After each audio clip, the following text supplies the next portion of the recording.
Quiet, let's give a big clap, and whenever the spirit moves, yeah.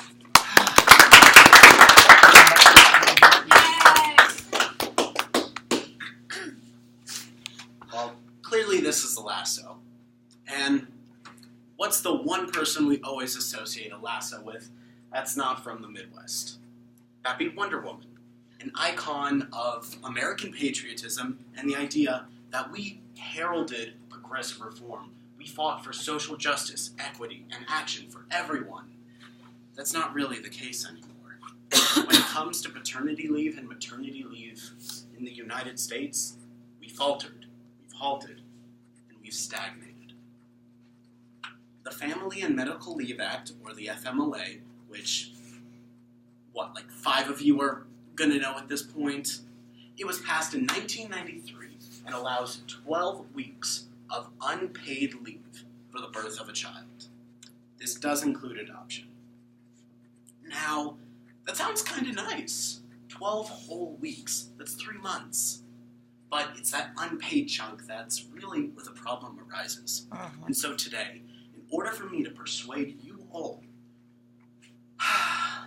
that paternity leave must be federally paid in the United States, I'm going to talk about the problems of unpaid leave, why the government has unpaid leave set up, and possible solutions to solve those issues, and overall create more equity.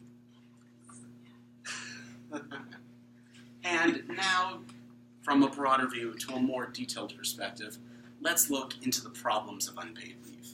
And the problem is, well, all about the same thing that makes the world go round. Money. These people are offered 3 months, but no one can afford it. Reality is, the majority of Americans, your average working Joe, all these people are offered 12 weeks, and yeah, a bunch of numbers. But let's look at it like this. Essentially 90%, for the record, this from a 2014 Boston College survey. 90% or above took 2 weeks or less. They used 1/6 of what they're offered because they can't afford to go without any pay. And you're wondering, okay, are there other issues? Well, the reality is, no. When funding exists, when you have a week, more people take a week. When you have 2, you take more. When you have 6 weeks, almost everyone uses those 6 weeks. So we offer 12, so let's let people use that 12. Now, where else can money come from? Well, money can come from employers or your companies. And the reality is, according to a 2015 study by the Society for Human Resource Management, what a fancy title. They found that only less than 20% of employers in the US overall offered any form of paid leave. So you're not going to get fired, but no one's helping you out. And there's one final problem. This dilemma of funding has become a matter of discrimination. Because if the average person can't afford 3 months without pay, what about that 1%, those millionaires and billionaires? Who is this law protecting now? That tiny population. So we, for 20 years, have allowed a small portion to reap benefits that we pretend are available for everyone. Really, the FMLA in its current form is a facade. And now I've talked about the issues, let's talk about why we have unpaid leave. And it's all, again, about money. Our government can't afford it. It can't afford to say, poof, money, there, paid leave, everyone happy. Government can't afford it. So how could we fund the government? You could add a new tax. We have representation, but we know there's going to be no representation. Every politician advertises they'll get rid of taxes, that they'll get lowered. Congress will never accept just poof, a new tax. And so, okay, we can't take more money from the people, but maybe we can delegate more money or continue our current process of deficit spending? Well, the issue there is the word deficit. How many of you know the current national debt? Do you know the exact number? Well, I guess 8 trillion. It's like 17 trillion or higher. well, as of November 27th, 2017, the U.S. government defined their estimated debt for the end of the 2017 year, the beginning of the 2018 fiscal year, to be $21.08 trillion. And if that sounds like a lot, it is. Because it looks a little like this. And I mean, I'm tempted to start smashing muffins out of rage. When you compare 4 muffins to this astronomical value. So let's look at this in a more saner fashion. Just how much is this trillions of dollars? Well, if you look at a person who's making minimum wage, $10 an hour, 40 hours a week, 2 weeks vacation / sick leave, they're going to make $20,800.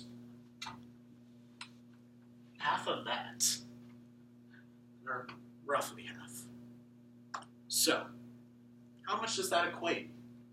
Essentially, per person, per one individual. 1. The nation is in $3 worth of debt. So for each one of you here, that's 3 smashed muffins worth of debt that the government is not paying off. And you're, okay, how bad has this problem been? Well, it's gone worse. You guessed earlier about 8 trillion or 9 trillion. That was our debt. Oh, sorry. Yeah, it's cool. Yeah, 9 trillion was our debt. 9 trillion was our debt in 2007. It's more than doubled, nearly tripled in a decade. And there's no signs that this exponential growth is going to go anywhere. So this long, overwhelming point is that we don't have money. We don't have money to just throw at the problem. It has to come from another source. And without a new tax, there's only one person left you can turn to. And that person is a conglomerate, an entity, corporations. Well, I already showed you, corporations don't want to spend the money. What they do want to do is spend money to lobby to not spend money. There's a sanity to the insanity of that. And now that I've talked about the causes of this unfunding crisis, let's talk about solutions. And if you ask me, there's only one. The government needs to pass an amendment to the Family and Medical Leave Act requiring that your employer pays their employees 80% or more of their pay for the 12 weeks we offer. And you're probably saying, okay, how are we going to do that? What's this matter to us? Well, what you can do is contact your local congressman and say, hey, can we do this? The reality is, they'll probably laugh a little. But if 2 people call, maybe they'll think twice. If 20 call, they'll go, maybe people care. Maybe I should throw this in there. And you need to start a movement. That tiny spark can grow into a bill. It can grow into a wave that wastes a ton of Congress's time. Don't you love the swift, encouraging force that is our government? Yeah, it makes me exhilarated too. Well, now that you can introduce that bill to Congress, how's it going to pass Congress? Well, it's going to have to pass by fighting lobbyists, the most powerful force in the White House, besides a blonde tangerine. Let's go past that.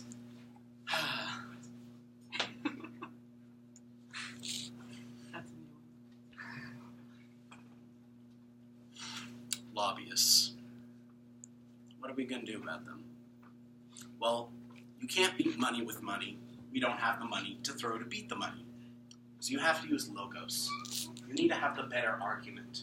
And the reality is the arguments used by lobbyists are entirely false. So the first major complaint is that companies can't afford to do this. They're going to lose funds. They're going to lose profits. They're going to have to lay off people because of this bill. That's not actually the case. The Obama administration in 2014 did a study of California's first of its kind initiative to offer paid leave. And in this study by the Council of Economic Advisors in 2014 of 253 companies, that's more than every fast food chain, found that 90% of that 250 found either positive or neutral effect on profitability, turnover, and overall morale within the employer basis and employee basis. So, companies aren't going to suffer. If anything, they're going to benefit. And everyone benefits too. Lobbyists argue that the economy is going to suffer because part of the workforce is just going poof. Actually, no. These 3-month slots become an opening for temp workers, those who are struggling to get a job, that unemployed population who are constantly working their asses off to get another chance, to get that opportunity to find the American dream. And if you give it, and you give them another thing to add to their resume, and a new income, they can pay off debt, they can start their lives again. And in the process, this ends up stimulating the economy. So companies pay off, and everyone benefits.